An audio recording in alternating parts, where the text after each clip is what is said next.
Hello friends, आप सभी को मेरा प्यार भरा नमस्कार। दोस्तों, फुल मार्क्स कंपटीशन क्लासेस के यूट्यूब चैनल पर आप सभी का स्वागत है। दोस्तों, आईबीपीएस आरआरबी एग्जाम को टारगेट करते हुए हम अपनी इस वीडियो सीरीज के अंदर आईबीपीएस आरआरबी एग्जाम में जो 40 क्वेश्चन पूछे जाएंगे, रीजनिंग के जो 40 क्वेश्चन पूछे जाएंगे, उनको आप कैसे कम टाइम में सॉल्व कर सकते हैं और उनके लिए क्या क्या अप्रोच होनी चाहिए, उन सभी बातों को हम डिस्कस करने वाले हैं। दोस्तों, हम अपनी क्लास के अंदर प्रीवियस ईयर में जो क्वेश्चन आए हैं 2017, 18, 19, 20, 21 में जितने भी सवाल आईबीपीएस ने पूछे हैं, चाहे आरआरबी के अंदर, चाहे क्लर्क के अंदर, चाहे पीओ के अंदर, चाहे आपके आईपीएस एसओ के अंदर, उन सभी क्वेश्चंस को हम अपनी क्लास के अंदर डिस्कस कर रहे हैं। यदि दोस्तों आप हमारे चैनल पर नए हैं तो हमारे इस चैनल को अभी सब्सक्राइब करें, वीडियो को लाइक करें और हमारे इस वीडियो को ज़्यादा से ज़्यादा दोस्तों के बीच में शेयर करें। जी हाँ दोस्तों, चलिए स्टार्ट करते हैं। तो फर्स्ट क्वेश्चन आपकी स्क्रीन के ऊपर है।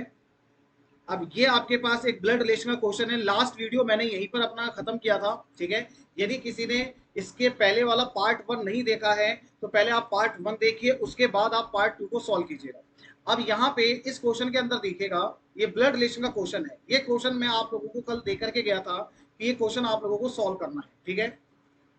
जिनका सॉल्व हुआ है ठीक है, और जिनका सॉल्व नहीं हुआ है अब थोड़ा ध्यान से देखिएगा।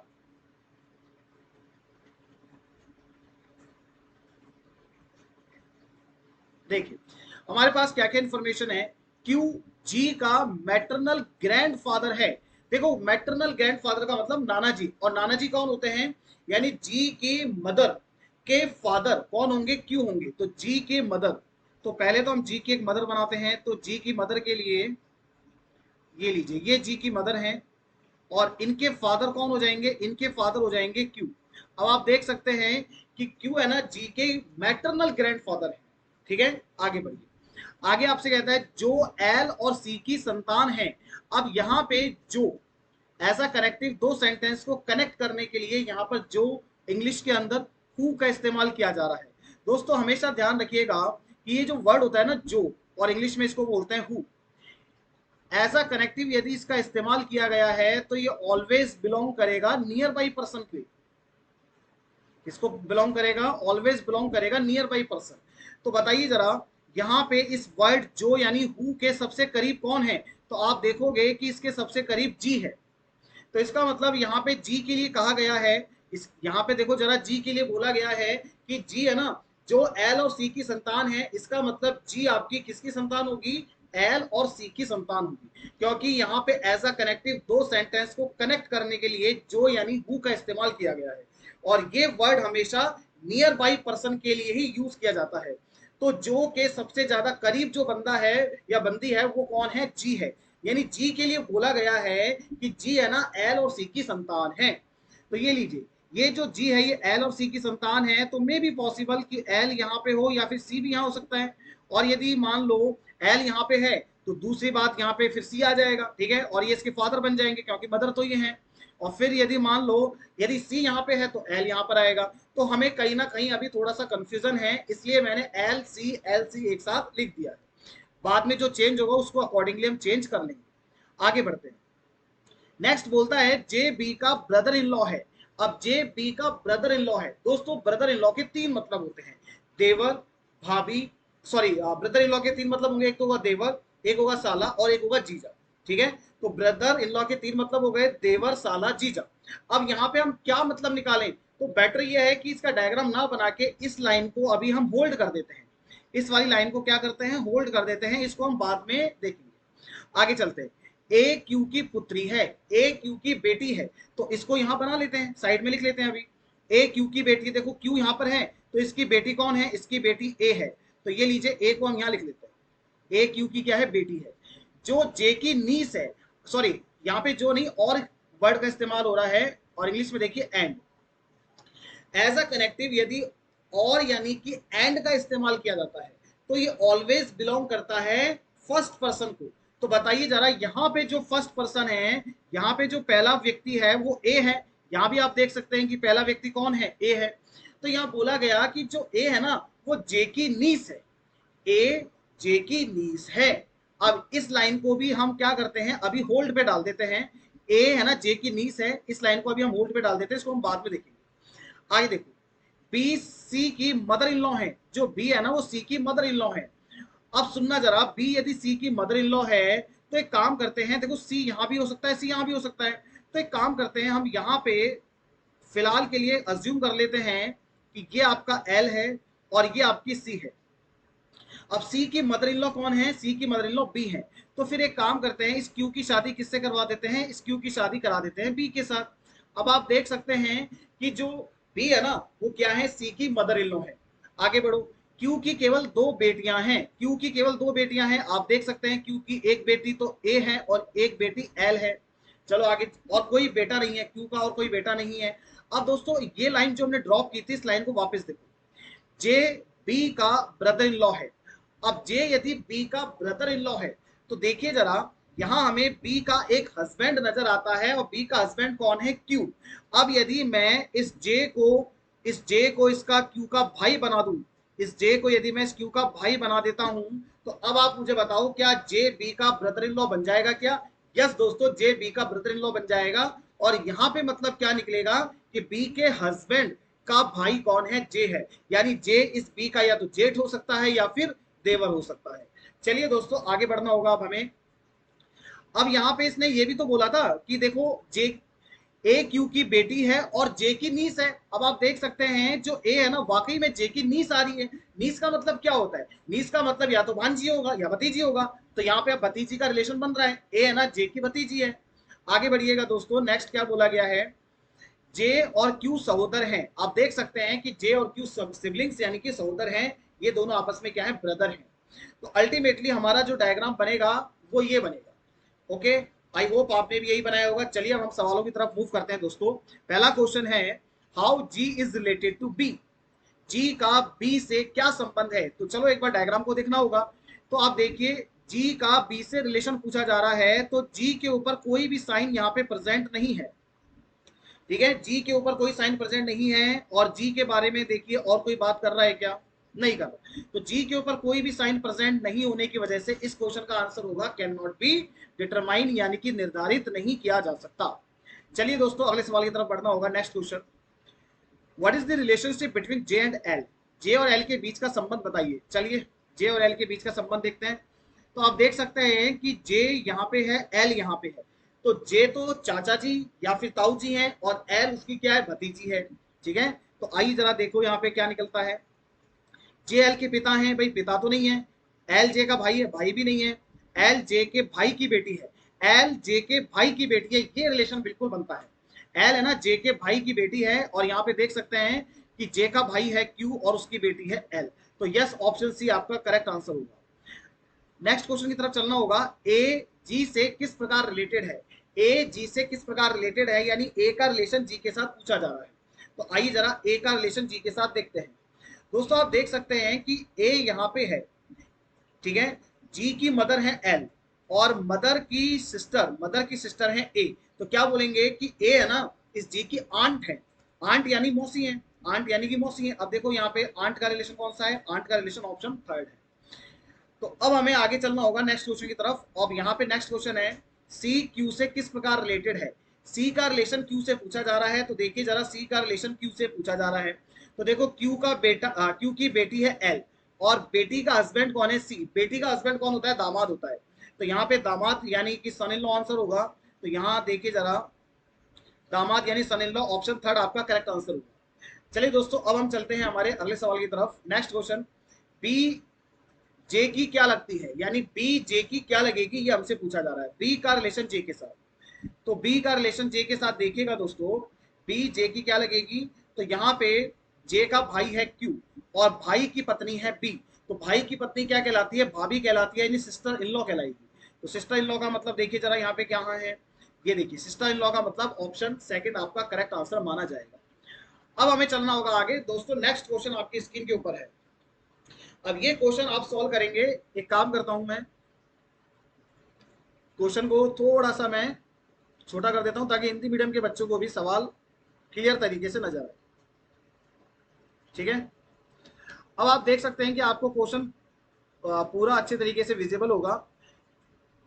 अब इस क्वेश्चन को एक बार आप अपने हिसाब से ट्राई करें, फिर इसका सोल्यूशन मैं आपको बताता हूं। वीडियो को पॉज करके आप खुद अपने हिसाब से देख सकते हैं। चलिए अब इसका सोल्यूशन मैं आपको बता देता हूँ, आइए जरा अब इसका सोल्यूशन बनाते हैं। सबसे पहले हमें एक सर्किल चाहिए होगा, तो एक सर्किल यहाँ ड्रॉ कर लेते हैं और इसमें 8 लोग बैठे हुए हैं तो 8 लोगों को भी बैठा लेते हैं। ठीक है, 8 पर्सन हमने पहले ही देख लिया था। Okay, sitting around a circular table, some of these faces have outside and face, some of the faces inside, यानी कुछ लोग ऐसे हैं जो आउटसाइड फेस कर रहे हैं, कुछ लोग ऐसे हैं जो इनसाइड फेस कर रहे हैं। अल्टीमेटली कहना ये चाहता है, थोड़ा सा इसमें टाइपिंग एरर है। आगे चलते हैं। The faces of P and T are in opposite direction of Q. P और टी के चेहरे है ना क्यू के अपोजिट डायरेक्शन में है, तो इसको लिख लेते हैं, इस इंफॉर्मेशन को लिख लेते हैं कि P and T opposite direction में है किसके, क्यू के। यानी पी एंड टी के जो फेस है ना वो क्यू के अपोजिट डायरेक्शन में होंगे, ये कहना ये चाहता है। आगे चलो, P sits second to the left of L. P है ना एल के लेफ्ट में सेकंड है। चलो आगे चलते हैं, और यहाँ इसने क्लियर बोल दिया है कि एल फेसेस आउटवर्ड, एल का फेस आउटवर्ड है, तो यहाँ बना लेते हैं दोस्तों, ये लीजिए एल को यहाँ बैठा दो, इसका फेस आउटवर्ड है, और इसने बोला है कि P sits second to the left of L.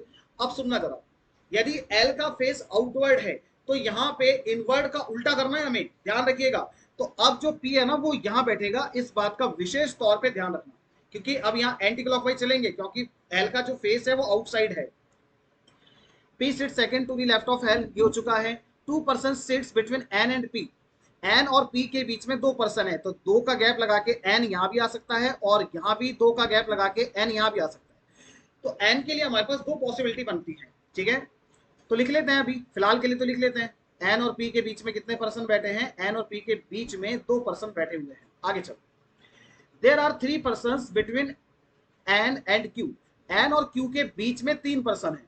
दोस्तों ध्यान से सुनना जरा मेरी बात को, मैंने आपको ये पॉइंट बता रखा है, और नहीं यदि किसी बच्चे ने नहीं सीखा है तो ये पॉइंट अब सीख लीजिए। यदि एक सर्किल में 8 लोग बैठे हुए हैं, ठीक है, ध्यान से सुनो मेरी बात को, एक सर्किल के अंदर यदि 8 लोग बैठे हुए हैं, और यदि किन्हीं 2 पर्सन के बीच में 3 पर्सन बैठे हुए, ठीक है, वापस बोल रहा हूं मैं, ध्यान से सुनो, एक सर्किल में 8 लोग बैठे हैं, किन्हीं 2 पर्सन के बीच में यदि 3 पर्सन बैठे हुए हैं, तो वो दोनों पर्सन जिनके बीच में 3 पर्सन बैठे हैं वो एक दूसरे के अपोजिट बैठेंगे। अब इसने ये बोला है कि there are 3 person between N and Q, तो एन और क्यू के बीच में यदि 3 पर्सन हैं, तो इसका मतलब ये हुआ कि एन और क्यू अपोजिट डायरेक्शन में बैठेंगे।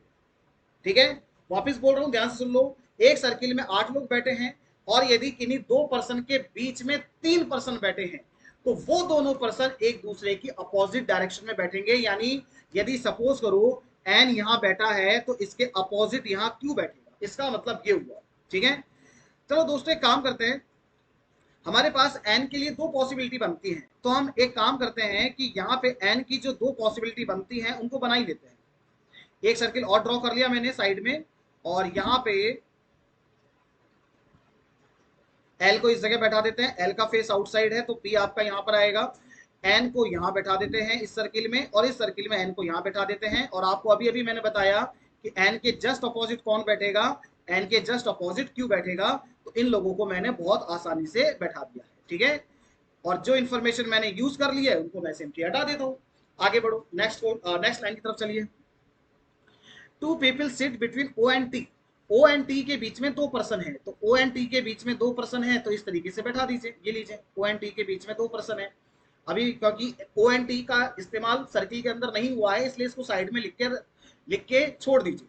आगे चलो, next line is S sits third to the left of Q, S है ना क्यू के लेफ्ट में थर्ड है, तो क्यू के लेफ्ट में थर्ड नंबर पे कौन आएगा, एस आएगा। इसको मैंने इस तरीके से लिख लिया है। आगे बढ़ो, M sits third to the right of S, M है ना एस के राइट में थर्ड है, एस के राइट में थर्ड कौन है, एस के राइट में थर्ड कौन आएगा, एम आएगा। अब देखो दोस्तों, क्यू हमें यहां नजर आता है, ठीक है, क्यू हमें यहां नजर आता है, क्यू के लेफ्ट में थर्ड एस है।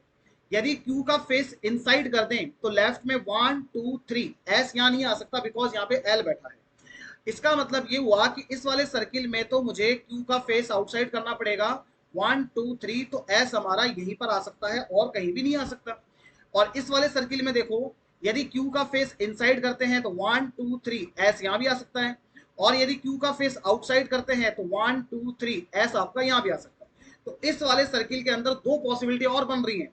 तो फिलहाल के लिए हम इंफॉर्मेशन को एक बार कंप्लीटली लिख लेते हैं, उसके बाद देखेंगे जो करना होगा। और इस वाले सर्किल में तो एस के लिए एक ही कंडीशन बनती है। चलो आगे बढ़ना होगा। m sits third to the right of s। अब देखो इस वाले सर्किल के अंदर, इस वाले सर्किल में हम m को प्लेस कर देते हैं। इसने बोला है कि s के राइट में थर्ड m है, तो s का फेस इनसाइड करके इसके राइट में थर्ड m को यहां बैठा दीजिए। लेकिन इस वाले सर्किल में अभी कंडीशन नहीं बन रही है, तो इस वाले सर्किल को अभी हम छोड़ ही देते हैं। आगे चलो। P's immediate neighbours face each other in opposite direction. दोस्तों इसमें थोड़ी सी गड़बड़ है। इसका कहने का मतलब ये है कि जो P के निकटतम पड़ोसी है ना, वो एक दूसरे की अपोजिट डायरेक्शन में है। तो P के निकटतम पड़ोसी एक दूसरे के अपोजिट डायरेक्शन में है, तो इसको हम पहले तो लिख लेते हैं opposite to each other. Opposite to each other, ध्यान रखिएगा अपोजिट टू ईच अदर है लाइन का मतलब। इसको मैंने यहाँ पे लिख लिया है। और इस वाले में देखो, इस वाले सर्किल में तो बैठा ही सकते हैं। P का ये नेबर आउटसाइड है, तो बताओ P का ये नेबर क्या हो जाएगा, इनसाइड हो जाएगा। लेकिन यहां अभी थोड़ा सा कंफ्यूजन है, इस वाले सर्किल में अभी थोड़ा सा कंफ्यूजन है। आगे चलना होगा। N is not an immediate neighbour of O. N है ना, ओ का निकटतम पड़ोसी नहीं है, तो ओ यहां नहीं हो सकता, ओ यहां नहीं हो सकता। इस वाले में तो खैर ओ आ ही नहीं रहा है। आगे चलो। The faces of N and M are opposite direction of S. N और एम के चेहरे, एन और एम के चेहरे एस की अपोजिट डायरेक्शन में है। इसका कहने का मतलब हुआ ये। तो कुल मिला के मैंने इस प्रकार से सारी इंफॉर्मेशन को अपने पास लिख के रख लिया है। ठीक है, अब सबसे पहले तो हम इसी वाले सर्किल को देखते हैं, क्या ये सर्किल सही हो जाएगा। दोस्तों मेरे पास एक इंफॉर्मेशन है कि ओ एंड टी के बीच में दो पर्सन है, लेकिन प्रॉब्लम ये है कि ओ एंड टी यहाँ पड़ोस में ही आ सकते हैं, और ओ एंड टी के लिए मेरे पास प्लेस नहीं बचता। तो ये वाला सर्किल आपका गलत हो गया। अब इस वाले सर्किल को देखेगा, ओ यदि यहां नहीं आ सकता, यहां नहीं आ सकता, तो ओ को हम यहां बैठाएंगे तो एक और दो का गैप लगा के टी यहां जाएगा। और ओ को यदि यहां बैठाते हैं तो एक और दो का गैप लगा के टी यहां भी आ सकता है। तो यहां भी हमारे पास दो पॉसिबिलिटी बन रही है। अब एक काम करते हैं, अब हम एक काम करेंगे कि यहां पे, यस, अब देखिएगा इस इंफॉर्मेशन के ऊपर आओ। क्यू के लेफ्ट में थर्ड एस है। अब दोस्तों यहाँ हमें कुछ ना कुछ तो करना ही पड़ेगा, या तो हम एक सर्किल और बनाएं। यदि आप एक सर्किल नहीं बनाना चाहते हैं तो इस मोमेंट पे आप क्या करें, अपनी पेंसिल को उठाइए और पेंसिल को उठा के क्यू का फेस या तो इनसाइड कर दो या आउटसाइड कर दो। एक कंडीशन मान के बनाना शुरू कर दो। और मान लो ये कंडीशन, जैसे सपोज करो क्यू का फेस आपने इनसाइड किया और वो कंडीशन गलत हो गई, तो आप जो भी काम आपने पेंसिल से किया है उसको इरेज करके फिर आप क्यू का फेस आउटसाइड करके इसको बनाना। ठीक है दोस्तों, इसमें टाइम लगेगा, डेफिनेटली लगेगा, हर किसी को लगेगा। अब इसके अंदर आइए जरा, इस वाले में देखो मैंने क्यू का फेस मैं आउटसाइड कर रहा हूँ। ठीक है, आप इनसाइड भी कर सकते हैं, लेकिन एक बार मैं आउटसाइड कर रहा हूँ, यदि गलती होगी, ये गलत हो जाएगा, तो फिर मैं क्या करूंगा, इसको इनसाइड करूंगा। क्यू यदि यहाँ पे है तो इसके लेफ्ट में थर्ड एस आएगा, तो इसके 1 2 3 एस को यहाँ बैठा देते हैं। ठीक है, एस के राइट में थर्ड एम है, एस के राइट में 1 2 3 एम यहाँ तो नहीं हो सकता 1 2 3, तो एम को यहाँ बैठाना पड़ेगा और एस का फेस मुझे इनसाइड करना होगा, क्योंकि एस के राइट में थर्ड एम है। आगे देखिएगा, ओ एंड टी के बीच में दो पर्सन है, तो ओ एंड टी के बीच में दो पर्सन है, तो ओ को यहाँ बैठाएंगे तो टी फिर यहीं पर ही आ सकता है। ओ एंड टी के बीच में दो पर्सन है। अब पर्सन तो सारे बैठ गए हैं, अब इनके जो फेस है उसकी बात कर लेते हैं। इसने बोला है कि देखो P के जो दोनों पड़ोसी हैं अपोजिट टू ईच अदर हैं, तो P का ये पड़ोसी आउटसाइड है, तो बताओ दोस्तों P का ये पड़ोसी इनसाइड हो जाएगा क्या? जी बिल्कुल सही है। अब यहाँ पे एक इंफॉर्मेशन है कि N और M के चेहरे S की अपोजिट डायरेक्शन में है, तो दोस्तों S आपका, S यहाँ पे देखिए इनसाइड है, तो बताओ जरा N और M आपके क्या हो जाएंगे, N और M आपके आउटसाइड हो जाएंगे। और एक इंफॉर्मेशन यहाँ पे है कि P एंड T के चेहरे Q के अपोजिट डायरेक्शन में है, तो Q यदि आपका आउटसाइड है तो बताओ जरा P एंड T आपके क्या हो जाएंगे, इनसाइड हो जाएंगे। और दोस्तों मेरे पास एक एक इंफॉर्मेशन यहाँ कंप्लीट हो चुकी है, और इस तरीके से ये सर्किल मेरा होता है कंप्लीट। ठीक है दोस्तों, यदि आपको ये सर्किल मान लीजिए नहीं भी समझ में आया, तो आप क्या करना, इसी सोल्यूशन को वापस से देखना। ठीक है, इसी सोल्यूशन को वापस से देखना। और जो फर्स्ट टाइम तैयारी करने वाले बच्चे हैं उनको पहले बेसिक्स पे कमांड करनी पड़ेगी। लेफ्ट राइट को देखना पड़ेगा कि इनसाइड जब किसी पर्सन का फेस होता है तो लेफ्ट क्या होगा, राइट क्या होगा, और जब किसी पर्सन का फेस आउटसाइड होता है तो लेफ्ट राइट कैसे होते हैं। ये बातें पहले आपको सीखनी होंगी, उसके बाद इस क्वेश्चन को आपको अटेम्प्ट करना है। क्योंकि ये सवाल जो है मॉडरेट लेवल का है, हम इसको इजी बिल्कुल भी नहीं कहेंगे। चलिए दोस्तों, अब हम चलते हैं हमारे सवालों की तरफ। फर्स्ट क्वेश्चन, पी के राइट में सेकंड कौन बैठा है? तो पी के राइट में सेकंड देखेगा, पी का फेस इनसाइड है तो इसके राइट में सेकंड एस बैठा है, तो एस का मतलब हमारा आंसर होगा ऑप्शन बी। नेक्स्ट क्वेश्चन, तो ये तो हो गया पी के राइट में सेकंड है ना। अब नेक्स्ट क्वेश्चन देखिएगा, ये आपसे कहता है कि यदि सभी व्यक्तियों को ओ के बाएं से अंग्रेजी वर्णमाला के क्रम में बैठाया जाए तो कितने व्यक्तियों के स्थान अपरिवर्तित रहेंगे ओ को छोड़कर? यानी ओ से स्टार्ट करना है, कहां से स्टार्ट करना है? ओ से स्टार्ट करना है और सभी पर्सन को लेफ्ट से बैठाना है, ठीक है, ओ के लेफ्ट से बैठाना है, ठीक है। एक सेकंड रुकिए, यदि सभी व्यक्तियों को ओ के बाएं से अंग्रेजी वर्णमाला के क्रम में बैठा है, तो आइए जरा सीधे सीधे चलते हैं सर्किल के ऊपर। ओ हमारा यहाँ पे है, ओ हमारा यहाँ पे है, तो ओ से स्टार्ट करके सभी पर्सन को ओ के बाद क्या आएगा? देखो जरा, ओ के बाद यहाँ पे पी है तो यहाँ पी लिख देते हैं, पी के बाद बताइए क्यू है तो यहाँ क्यू लिख देते हैं, ठीक है। ओ के लेफ्ट से चलना है ना, हाँ ओ के लेफ्ट से चलना है। फिर एस है, फिर टी है, तो क्यू के बाद एस है, टी है, ठीक है। और फिर राउंड घूम के वापस आएंगे तो यहाँ एल एम एन, तो एल एम एन को भी लिख लेते हैं, एल एम और एन। इसने कहा था ओ को छोड़कर कितने लोग ऐसे हैं जिनकी पोजीशन में चेंज नहीं होगा? तो देखो, एक तो पी की पोजीशन में चेंज नहीं हुआ, क्यू के चेंज नहीं हुआ, यहाँ ये चेंज हो गया, ये चेंज हो गया, ये भी हो गया, ये भी हो गया, तो कुल मिला के दो व्यक्ति ऐसे हैं जिनकी पोजीशन में कोई भी चेंज नहीं आया।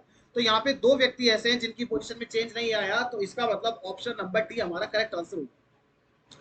चलिए, अब आगे आपसे कहता है कि एस के रेस्पेक्ट में एम की डायरेक्शन क्या है? यानी एस से खड़े होकर देखो कि एम कहां बैठा है। तो आइए जरा एस से खड़े होकर देखते हैं कि एम कहां बैठा है। तो एक बार के लिए ये जो ब्लू पेन से मैंने लिखा है इसको मैं हटा रहा हूं, क्योंकि ये पर्टिकुलर क्वेश्चन के लिए ही था, तो इसको हम हटा देते हैं क्योंकि हमें इसकी जरूरत नहीं है।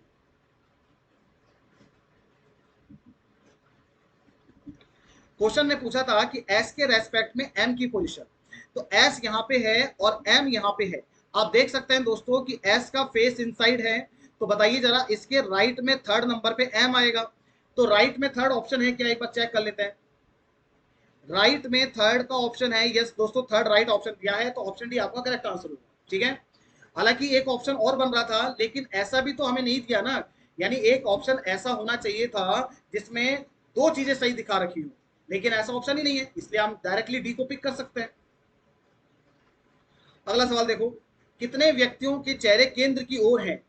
यानी how many people have their faces towards the centre. तो चलो देखते हैं।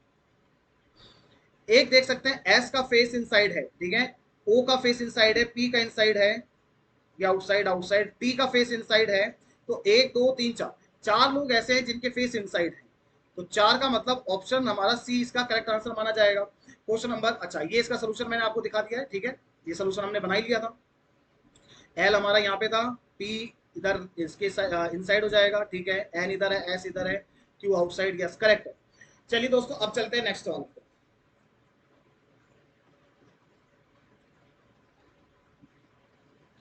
ये नेक्स्ट क्वेश्चन आपके सामने है, लाइन अरेंजमेंट का क्वेश्चन है, इसको एक बार आप अपने हिसाब से सॉल्व करेंगे। वीडियो को पॉज करके आप सॉल्व कर सकते हैं और उसके बाद इसका सोल्यूशन मैं आपको बताऊं।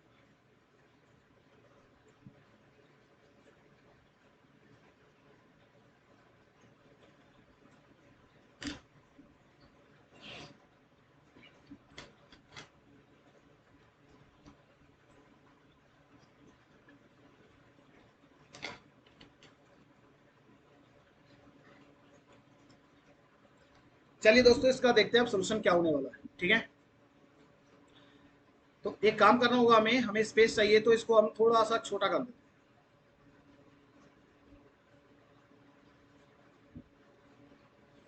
आई होप आपको अब सारी चीजें अच्छे से दिख रही होंगी। चलो, सबसे पहले क्वेश्चन ने क्या बोला है, 8 पर्सन, एमएनओ को नाम को छोड़ो, आप तो डायरेक्ट यहाँ पे आइए, sit in a straight line facing south but not necessarily the same order. 8 लोग हैं तो 8 लोगों की एक लाइन बनाते हैं।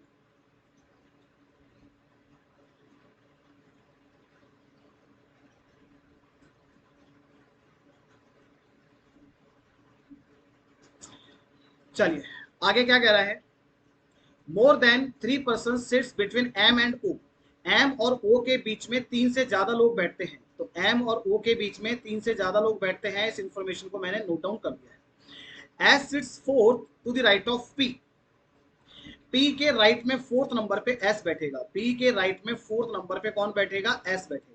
चलो आगे चलना होगा। N sit second to the left of P, N P के लेफ्ट में सेकंड है, पी के लेफ्ट में सेकंड कौन आएगा, एन आएगा। चलो आगे चलते। Two person sits between R and T, are और टी के बीच में 2 पर्सन बैठेंगे, तो आर एंड टी के बीच में 2 पर्सन बैठेंगे, तो ये लीजिए। नेक्स्ट पे चलते हैं। R sit somewhere to the right of P, R है ना पी के राइट साइड में कहीं बैठेगा,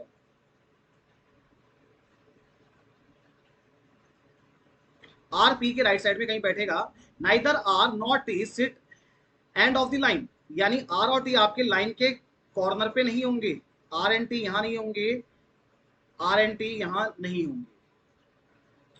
M sit somewhere to the right of T, M है ना टी के राइट साइड में कहीं बैठेगा, टी के राइट साइड में कहीं पर एम बैठेगा। चलिए अब हमें एक एक इंफॉर्मेशन को उठाना है और यहाँ पे रखना शुरू करना होगा। दोस्तों देखो, सबसे पहले आपको वो इंफॉर्मेशन उठानी है जिसकी सबसे ज्यादा बातें बताई गई हैं, क्योंकि यदि आप ऐसी इंफॉर्मेशन उठा रहे हो जिसकी बातें बहुत कम है तो उसकी पॉसिबल कंडीशन बहुत सारी बनेंगी। हमें क्या करना है कि ऐसी इंफॉर्मेशन को पिक करना है जिसकी पॉसिबल यानी जिसकी कनेक्टिविटी सबसे ज्यादा है। आप देखो पी से रिलेटेड मेरे पास दो बातें जुड़ी हुई हैं, ठीक है। तो हम एक काम करते हैं, पी से स्टार्ट करते हैं। पी के राइट में फोर्थ नंबर पे एस है और पी के लेफ्ट में सेकंड नंबर पे एन है। तो पी को दोस्तों यदि मैं, अब ध्यान रखना इन सभी के फेस है ना साउथ की तरफ है, तो लेफ्ट राइट आपको उल्टे करने पड़ेंगे, इस बात का विशेष तौर पे ध्यान रखिएगा, ठीक है। तो इनके चेहरे आपके आउटसाइड कर देते हैं, सॉरी साउथ में कर देते हैं। तो P को यदि मैं यहां बैठा दूं इस जगह पर, तो P के राइट में फोर्थ 1 2 3 4 S यहां पर आ जाएगा और P के लेफ्ट में सेकंड नंबर पे N यहां पे आ जाएगा। दोस्तों एक कंडीशन और भी बन सकती है, तो जो दूसरी कंडीशन है उसको भी नीचे हम ड्रॉ ही कर लेते हैं फिर।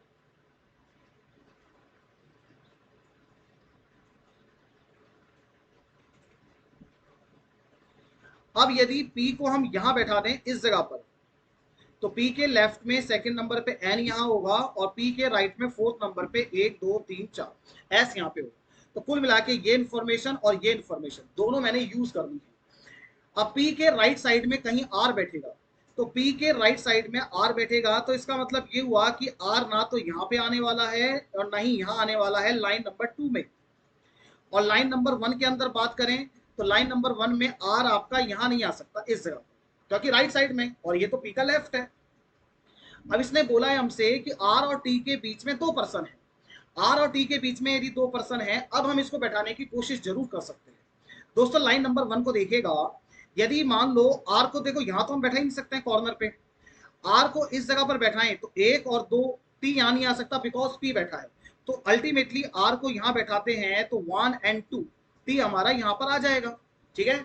और दूसरी बात, आर को यदि आप इस जगह पर बैठाओगे तो फिर यहां पे टी नहीं आ सकता क्योंकि एन बैठा है। तो हमने लाइन नंबर 1 में आर और टी को फिक्स कर दिया है।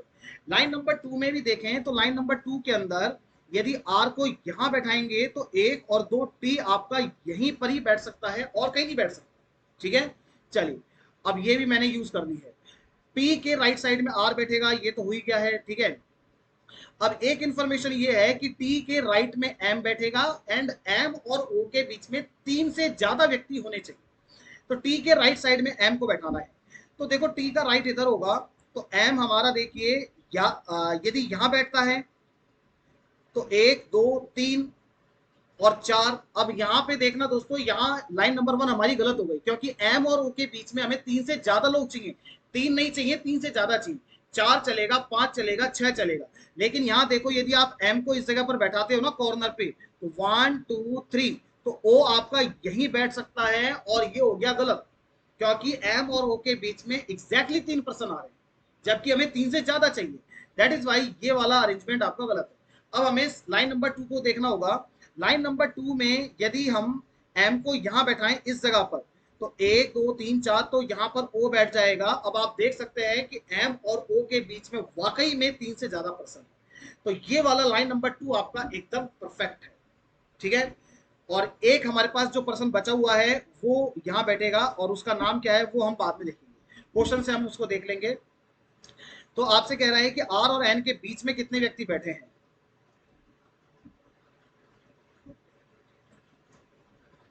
आर और एन के बीच में कितने पर्सन बैठे हैं। आर यहाँ पे है तो 1 2 3, आर और एन के बीच में 3 पर्सन है, 3 का मतलब option number C is correct. Next is कौन सा व्यक्ति क्यू के राइट को दूसरे नंबर पे है, क्यू के राइट में दूसरा, तो क्यू कहां पर है, तो यहाँ पे ये जगह क्यू की है इसका मतलब, ठीक है। क्यू के राइट में 1 2 एम आएगा, एम का मतलब option number E is correct.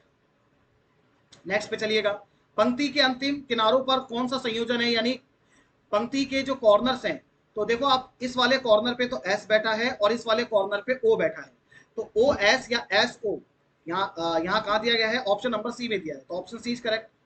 Next is यदि सभी व्यक्तियों को अंग्रेजी वर्णमाला के क्रम में बाएं से दाएं बैठाया जाए तो कितने व्यक्तियों के स्थान अपरिवर्तित रहेंगे। ये लीजिए, अभी आपसे कह रहा है कि लेफ्ट से राइट में बैठाना है। दोस्तों ध्यान रखना, इन सभी का फेस साउथ की तरफ है, तो लेफ्ट राइट उल्टे होंगे, यहाँ पे लेफ्ट राइट क्या होंगे, उल्टे होंगे, इस बात का ध्यान रखिएगा। तो एक काम करते हैं, यहाँ पे M N O P Q R S T का सिक्वेंस है, तो यहां लिखते हैं सबसे पहले M N O P Q R S T.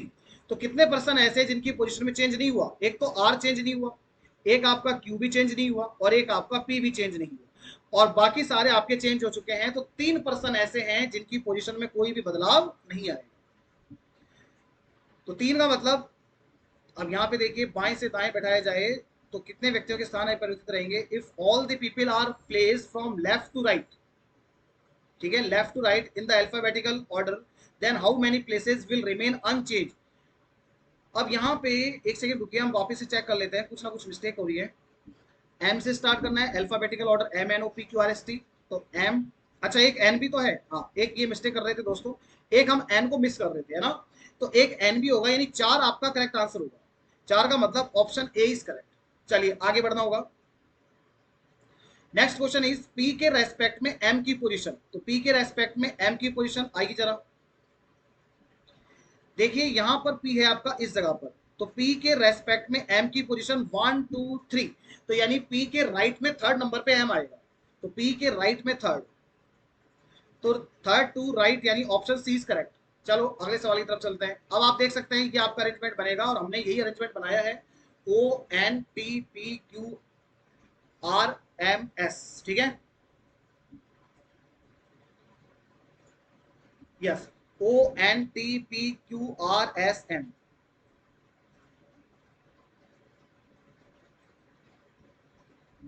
हाँ जी, अब आ जाइए हमारे नेक्स्ट क्वेश्चन पर। अब नेक्स्ट क्वेश्चन भी आपके पास एक पजल का, दोस्तों देखो जो स्टार्टिंग के कल की क्लास में हमने क्वेश्चन किए थे, जो 20 क्वेश्चन थे, उसमें स्लॉक्स, ब्लड रिलेशन, इसके अलावा इनइक्वालिटी और रैंकिंग टेस्ट, ये सारे क्वेश्चन हमने वहां पूछ लिए थे, कोडिंग डिकोडिंग का भी था, ठीक है। अब हमारे रिमेनिंग जो क्वेश्चन थे वो सारे पजल्स के थे, तो इस वीडियो के अंदर आपके पास सिर्फ और सिर्फ पजल्स के क्वेश्चन ही आएंगे, ओके। अब ये एक पजल का क्वेश्चन है, ठीक है, अब इसको एक बार आप अपने हिसाब से सॉल्व करें। चलो अब इसका सोल्यूशन मैं आपको बताता हूं, देखिएगा, 7 people go on different days on a week but not necessarily in the same order, here are the week start from Monday ends on Sunday। तो आपको क्या करना है, मंडे टू संडे सबसे पहले लिख लेना है, मंडे ट्यूसडे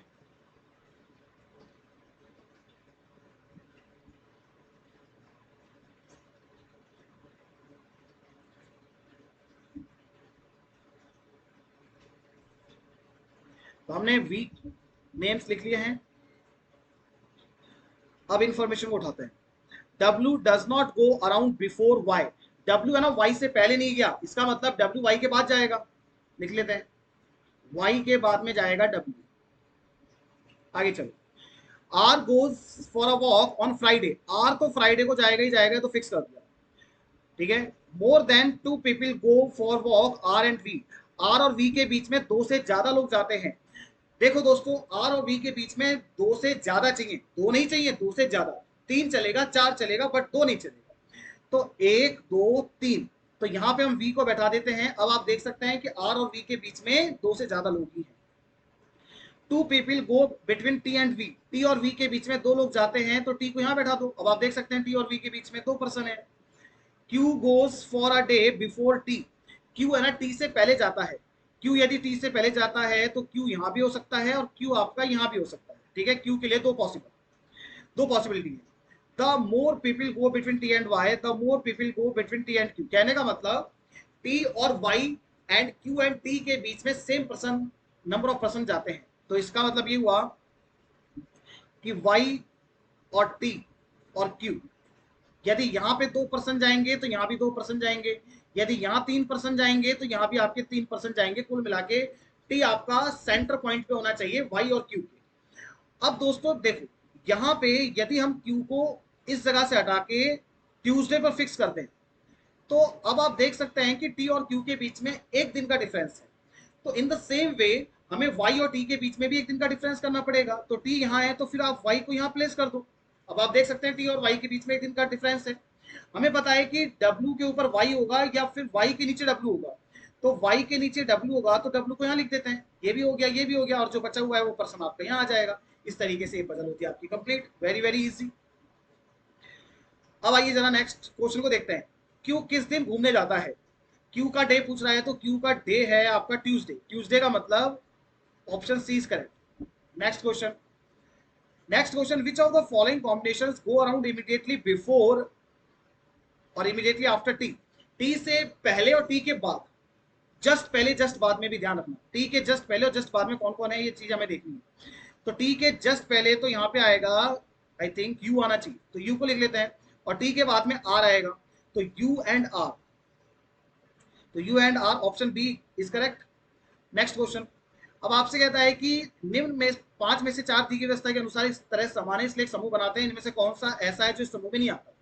5 ऑप्शन दोस्तों आपके पास है। इन 5 में से 4 ऑप्शन ऐसे हैं जो एक ग्रुप बनाते हैं, ठीक है। और एक ऑप्शन ऐसा है जो उस ग्रुप में शामिल नहीं है। तो जो ऑप्शन इस ग्रुप के अंदर नहीं आएगा वही हमारा आंसर होगा। अब ग्रुप कैसे बनाएंगे? ग्रुप ये अपने जो डेज होंगे ना उनके अकॉर्डिंग बनाएंगे। चलो एक बार चेक कर लेते हैं। जैसे वी और क्यू की बात कर रहा है, तो देखिएगा वी और क्यू को एक बार देखते हैं। सबसे पहले वी एंड क्यू, वी के जस्ट बाद में क्यू है, ठीक है। आगे चलो, नेक्स्ट क्या बोल रहा है? क्यू टी, तो ऑप्शन बी में बोल रहा है क्यू टी। तो आप देख सकते हैं क्यू और टी के बीच में एक का डिफरेंस है, जबकि वी के जस्ट बाद में क्यू था, और यहाँ तो क्यू और टी, क्यू के बीच में, क्यू और टी के बीच में एक का डिफरेंस है। आगे चलो, नेक्स्ट आपसे कहता है टी आर, तो टी आर को देखते हैं। टी के जस्ट नीचे आर है। आइए जरा नेक्स्ट को देखते हैं। R Y, R Y, R के जस्ट नीचे वाई है। यू कैन सी आर के जस्ट नीचे वाई है। चलो आगे देखते हैं। वाई डब्ल्यू, वाई डब्ल्यू, तो वाई डब्ल्यू, वाई के जस्ट नीचे डब्ल्यू है। लेकिन दोस्तों अब देखो, क्यू और टी के बीच में ऐसा हो रहा था कि क्यू और टी के बीच में का डिफरेंस आ रहा था, तो ये इस ग्रुप से अलग जा रहा है। बाकी सब में क्या हो रहा है कि जैसे वी के जस्ट नीचे क्यू था, टी के जस्ट नीचे आर था, आर के जस्ट नीचे वाई था, वाई के जस्ट नीचे डब्ल्यू था, लेकिन यहाँ पे गड़बड़ हो गई। यहाँ पे क्यू और टी के बीच में एक का डिफरेंस आ रहा है, ठीक है। तो यही हमारा अलग है, तो यही हमारा आंसर होगा। यू के बाद कितने व्यक्ति घूमने जाते हैं? तो यू के बाद का नंबर पूछ रहा है, यू के बाद कितने लोग हैं? तो 1 2 3 4, तो 4 लोग जाते हैं। तो 4 का मतलब option number C is correct. Next question की तरफ चलते हैं। संडे को कौन घूमने जाता है? तो संडे का पूछ रहा है, तो संडे को कौन जाता है भाई? संडे को जाता है डब्ल्यू। डब्ल्यू का मतलब,